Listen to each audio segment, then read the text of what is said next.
A paz do Senhor, meus irmãos, glória a Deus, por nós estarmos aqui novamente para estudarmos mais uma lição da Escola Dominical. É uma bênção que o Senhor nos concede de novamente nós estarmos aqui nos debruçando na sua palavra. Eu sou Lúcio Rocha e nós vamos estudar hoje a segunda lição desta revista, é a última do ano de 2024, tá? A revista As Promessas de Deus. Confie e viva as bênçãos do Senhor, porque fiel é o que prometeu.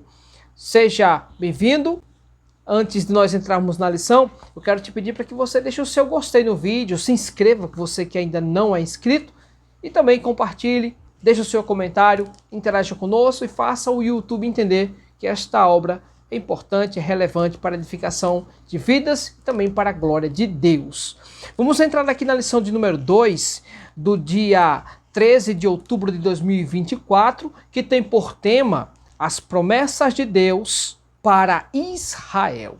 O texto áureo desta lição está inserido em Gênesis capítulo 12, versículo 3, que diz: "E abençoarei os que te abençoarem, e amaldiçoarei os que te amaldiçoarem, e em ti serão benditas todas as famílias da terra." A verdade prática diz: ainda que a queda espiritual tenha ocorrido com Israel, há uma gloriosa promessa ao remanescente fiel. A leitura bíblica em classe desta lição está inserida em dois livros, no Gênesis, no capítulo 12, do 1 ao 3, e em Romanos 9, no versículo 1 ao 5. Nós vamos ler dois versículos, do versículo 1 e o 2 do Gênesis, que diz: "Ora, o Senhor disse a Abrão: sai-te da tua terra e da tua parentela e da casa de teu pai para a terra que eu te mostrarei. E far-te-ei uma grande nação, e abençoar-te-ei, e engrandecerei o teu nome, e tu serás uma bênção." Glória a Deus por esta palavra. Nós já vamos entrar aqui nos objetivos desta lição, que serão 3. Tá? Nós temos objetivos ao alcançarmos. O objetivo 1 é detalhar a promessa divina a Abrão acerca de tornar a sua descendência uma nação sacerdotal que testemunharia os feitos de Deus entre as nações. O 2, elencar as promessas de Deus a respeito de Israel para o seu desenvolvimento como nação. E o 3, destacar a posição de Israel no tocante à salvação e a promessa quanto ao seu futuro espiritual. Muito bem? Se nós alcançarmos esses 3 objetivos, teremos, sim, sucesso nesta lição. Nós vamos entrar na introdução desta lição. A palavra-chave está destacada em descendência, tá bom? Vamos entrar aqui na introdução. Diz assim: as promessas divinas para Israel foram proferidas há mais de 4.000 anos antes do advento do Senhor Jesus. Tudo começou quando Deus chamou Abrão e fez-lhe promessas a respeito do divino propósito de tornar uma grande nação. Nessa chamada está implícita as promessas para Israel como nação ímpar dentre todos os povos da terra, a fim de uma forma especial cumprir os propósitos divinos para a humanidade. Por isso, nesta lição, veremos que muitas promessas de Deus para Israel são irrevogáveis. Elas foram feitas por Deus a Abraão, a Isaque, a Jacó, a Davi e confirmadas com o advento do Senhor Jesus Cristo. Glória a Deus. Durante o decorrer da narrativa bíblica, nós vamos ver, sim, Deus fazendo sempre promessas. Deus fez promessas a Abraão, Isaque, Jacó. Deus fez promessas para Moisés, etc. São muitas as promessas. Dentre elas, a maior seria que viria o seu anjo. Deus mandaria o Redentor. Isaías foi categórico em dizer: porque um menino nos nasceu, um filho se nos deu, e o principado estava sobre os seus ombros. E o seu nome será maravilhoso, Conselheiro, Deus forte, Pai da eternidade, Príncipe da paz. Então, essas características, elas trariam bênçãos. Todas elas advindas de Abraão, que foi o pai da fé. Vamos entrar aqui no primeiro tópico da lição, que diz: Israel, a promessa da criação de uma grande nação. Diz aqui o primeiro subtópico. Essa promessa tinha como objetivo mostrar a Abraão o propósito de Deus em formar, a partir dele, uma grande nação. Diferente de todas as outras, a nação de Israel, ao longo da história, esse propósito se cumpriu de maneira evidente e poderosa quando Deus disse a Abraão que ele seria pai de uma grande nação. O patriarca estava com 75 anos e sua esposa Sara era estéril. Abraão, um homem já idoso, um pobre velhinho, se bem assim podemos dizer, que pobre não tinha nada, Abraão tinha posses, o seu pai Terá era um homem idólatra. Interessante é que Deus fez de um homem, filho de um idólatra, uma pessoa destacável em todo o contexto bíblico e o seu nome foi lembrado para sempre. Abraão saiu da terra de Terá, da terra de Padã Arã, esse era o nome da sua terra, e ele saiu para uma terra que o Senhor o mostraria. Saiu de Arã, entrou em Canaã. Quando chegou em Canaã, o Senhor disse, esta terra eu vou te dar. Gênesis 12 e versículo 5. Então, a partir daí, Deus já tem traçado um plano todo para fazer de Abraão um alguém destacado em toda a terra e com o nome de pai de multidão. Esse é o nome de Abraão. Ponto 2 da lição. E abençoar-te-ei, engrandecerei o teu nome e tu serás uma bênção. Deus desejou promover o nome de Abraão numa dimensão jamais imaginada pelo patriarca. Entretanto, a promessa não era meramente materialista. A bênção material deveria carregar um testemunho espiritual. Após Abraão estabelecer-se na terra de Canaã, havia uma fome sobre toda a terra. E Abraão, ele teve que descer ao Egito e lá. Abraão, com uma omissão de uma verdade, que Abraão, ele disse que sua mulher era sua irmã. Verdade, ela era realmente irmã de Abraão. E lá no Egito, por causa de uma omissão de que Abraão era esposo de Sarai, né, ainda não era Sara, e devido Faraó ter tomado Sara para ser sua esposa, Deus puniu Faraó e toda a sua casa por causa que ele tomara a mulher de um homem casado. Tá? Então aqui esse fato aconteceu, Deus cuidando de Abraão em todos os detalhes. E aqui Deus então já livra Abraão de que ele tenha prejuízos futuros irreversíveis, mesmo tendo Abraão mentido e deixado a sua esposa à mercê do faraó, rei do Egito. Então vamos no terceiro tópico. E abençoarei os que te abençoarem, e amaldiçoarei os que te amaldiçoarem. No versículo 3, essa foi uma promessa dupla, a bênção e a maldição. Na verdade, Abraão seria uma grande influência para os que se relacionavam com ele, de modo que Deus abençoaria os que auxiliassem Abraão e castigaria quem o amaldiçoasse. Esse evento faria de Abraão uma influência mundial que perpetuaria em sua posteridade. Abraão, o pai da fé, ele seria sim, de uma forma lembrado eternamente. A bênção e a maldição. Aqueles que abençoassem Abraão, Deus abençoaria. E nós vemos isto até mesmo nos tempos atuais, no decorrer de toda a história. Países que são aliados a Israel, esses têm uma proteção e algo parece que dá-nos a entender que há uma proteção maior sobre esses países, que estão cooperando com a permanência de Israel aqui na terra.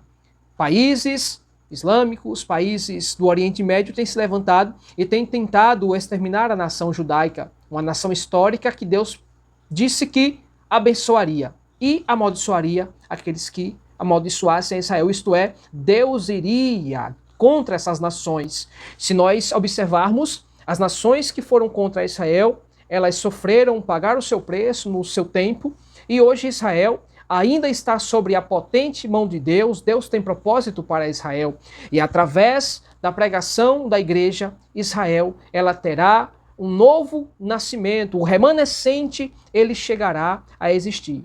Israel, ele tem, sim, estado debaixo da mão de Deus, porque Deus tem propósitos milenares para executar na nação judaica. Vamos entrando no quarto ponto, que diz: e em ti serão benditas todas as famílias da terra.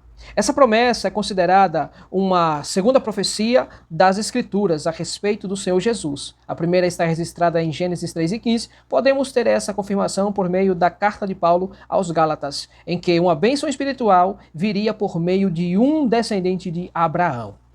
O pai da fé, ele sempre levou consigo com o nome de Abraão. O nome Abraão é o nome que daria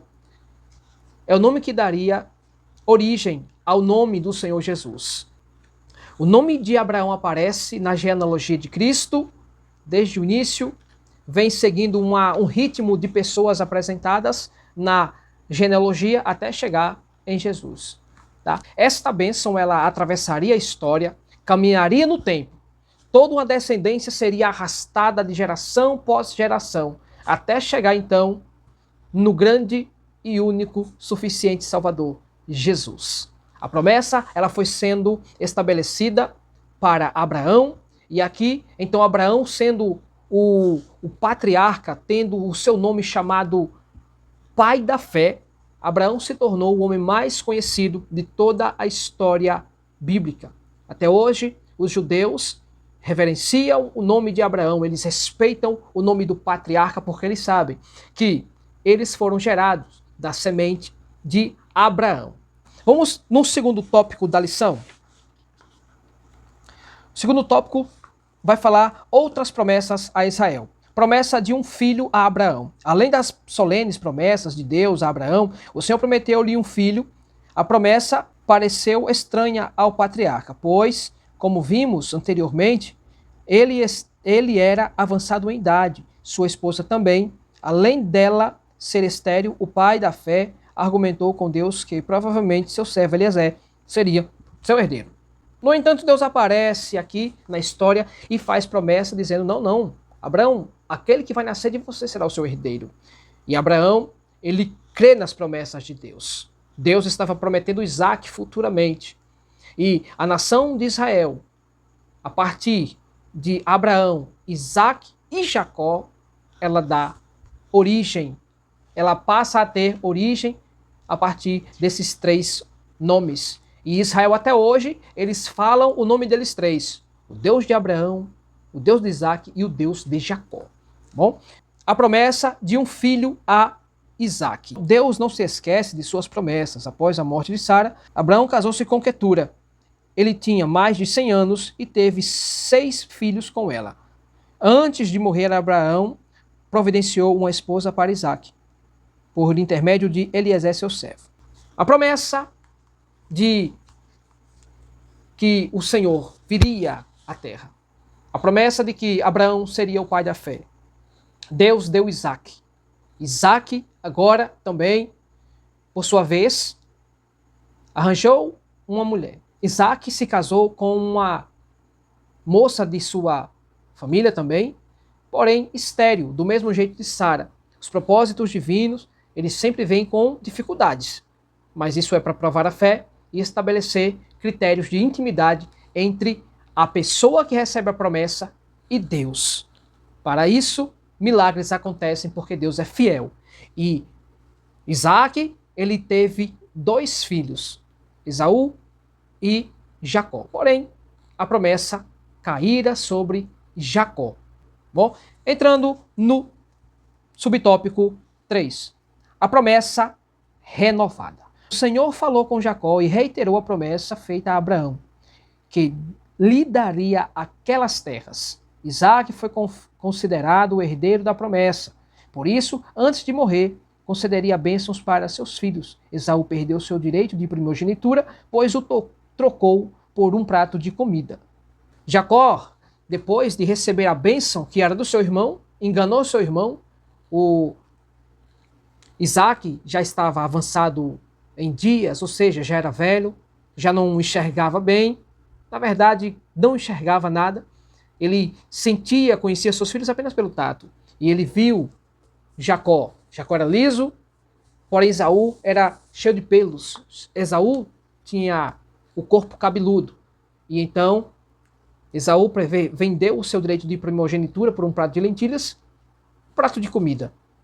E então, no dia em que Isaac abençoar a Esaú como primogênito, Jacó vestiu as roupas de seu irmão, pois ele era caçador, e então matou o animal e assim fez para seu pai, se passando por Esaú. Alguns pregadores chamam Jacó de enganador, mas o nome não seria bem esse. Seria aquele que agarra. Jacó quer dizer aquele que agarra. No seu nascimento, ele nasceu segurando no pé do seu irmão. E aquela terra passou a ser de Jacó. Aquelas terras por direito de bênção, as bênçãos que Abraão um dia recebeu de Deus, foi confirmadas em Isaac. Agora elas eram executadas em Jacó. O ponto 4, promessa do reino do Messias. Por intermédio do profeta Isaías, Deus falou que o Messias nasceria da descendência de José, pai de Davi, para redimir Israel, a humanidade e a humanidade. Por isso o Senhor Jesus é chamado de filho de Davi, o Emanuel. Eis que a virgem conceberá e dará à luz um filho, e ele será chamado pelo nome de Emanuel, que traduzido é Deus conosco. Muito bem? Agora Israel tem um descendente maior. Jesus Cristo, que nasceu da descendência de Abraão, da descendência de Davi. Jesus Cristo, este era o remanescente, aquele que haveria de remir a Israel dos seus pecados. E futuramente, em um tempo de guerra contra Gog e Magog, Deus vai trazer Jesus para livrar a Israel da destruição. Neste tempo, o Senhor Jesus, ele juntará os escolhidos de Israel dos 4 cantos da terra e todos se congregarão e Jesus será o rei, eterno rei para sempre, e nós seremos os seus sacerdotes e Israel será a nação eleita, povo santo, povo escolhido. Jacó tem a promessa executada, a promessa de Deus concretizada através de seus filhos. Jacó, ele casa com Lia, Raquel e também com as servas delas, Bila e Zilpa. Ambas chegam a ter 13 filhos, sendo Diná a 13ª, mas os filhos de Jacó seriam ali as 12 tribos de Israel. Eles formariam as 12 tribos de Israel. Fato interessante, importante saber, é que o nome de José não é levado na tribo, mas você vai ler, dentre as 12 tribos, o nome de Manassés, que o nome José, ele foi substituído pelo seu filho. Seu filho Manassés, ele entrou das 12 tribos, levando o nome da tribo de José. No caso, Manassés está registrado como uma das 12 tribos dos filhos de Israel. Muito bem, entrando então no último tópico da lição, o tópico 3, que fala a promessa de salvação para Israel. No ponto 1 vai falar sobre a queda de Israel. O Novo Testamento mostra claramente a queda de Israel. A nação não conseguiu exercer o papel de nação sacerdotal no meio de outras nações. Por isso, os capítulos 9 e 11, até o 11, da Epístola de Paulo aos Romanos, trata de algumas questões que muitos cristãos, nos dias atuais, fazem hoje. Como as promessas de Deus para Israel podem permanecer válidas hoje? Elas foram revogadas? De fato, Israel permanece em rebelião contra Deus, porque a nação não reconheceu o Senhor Jesus como seu Messias verdadeiro. O Senhor Jesus, ele é judeu, ele veio da descendência dos judeus, mas Israel até hoje não crê que ele realmente é o Messias. Israel ainda espera o Messias, um homem, um general de guerra, alguém com poderes militares, que fará de Israel uma grande potência, que destruirá todas as nações que estiverem pelejando contra eles. Essa é a crença maior do povo judeu, de que eles terão livramento através de um grande líder militar. Bom, vamos então continuando no 2. Subtópico 2 fala a tristeza de Paulo por Israel. O capítulo 9 de Romanos revela a demasiada tristeza do apóstolo pelos judeus, que não conhecem a Cristo.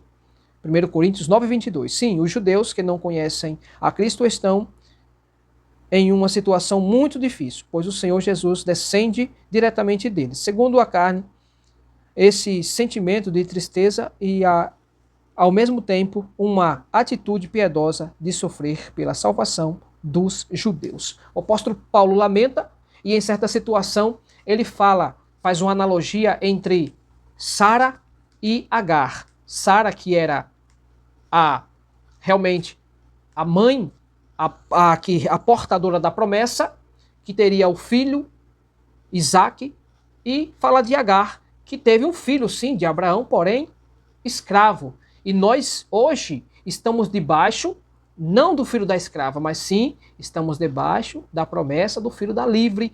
E Paulo, ele faz essa colocação aos Gálatas com muita tristeza. O apóstolo, ele indaga aos Gálatas quem foi que vos induziu a cair da graça.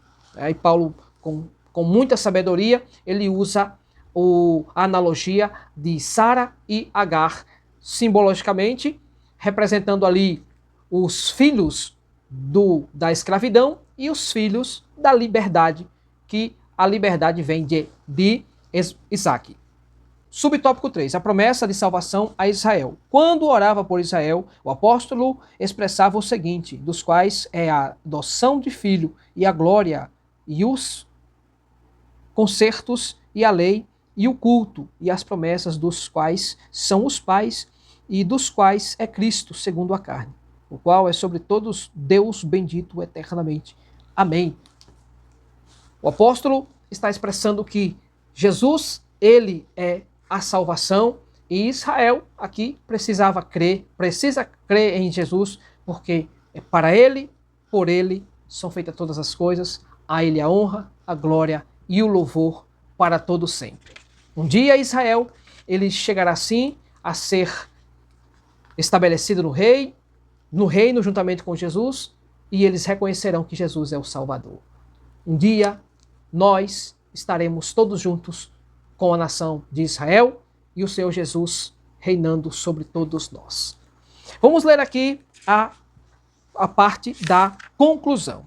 As promessas de Deus para Israel não podem falhar. O que Deus prometeu a Abraão, a Isaque e a Jacó se cumpriu em parte e terá seu cumprimento pleno nos tempos futuros, quando o Senhor Jesus voltar em glória e implantar o seu glorioso reino do milênio. Lembremos da palavra de compromisso do Senhor. Ainda antes que houvesse dia, eu sou, e não há quem possa fazer escapar das minhas mãos, operando eu, quem impedirá. Glória a Deus, por mais um término de aula. Jesus, ele é a nossa força, a nossa salvação. Ele vem da descendência de Davi, ele vem da descendência de Abraão, o patriarca da fé, e hoje Deus tem um exército na terra, sendo ele formado a partir de Abraão, de Isaque e os 12 filhos de Jacó. Deus abençoe, meus irmãos, muito obrigado pela sua paciência em estar conosco. Na próxima semana estaremos nós aqui de novo para estudarmos mais uma lição do Escola Dominical. Forte abraço, Deus te abençoe. Amém.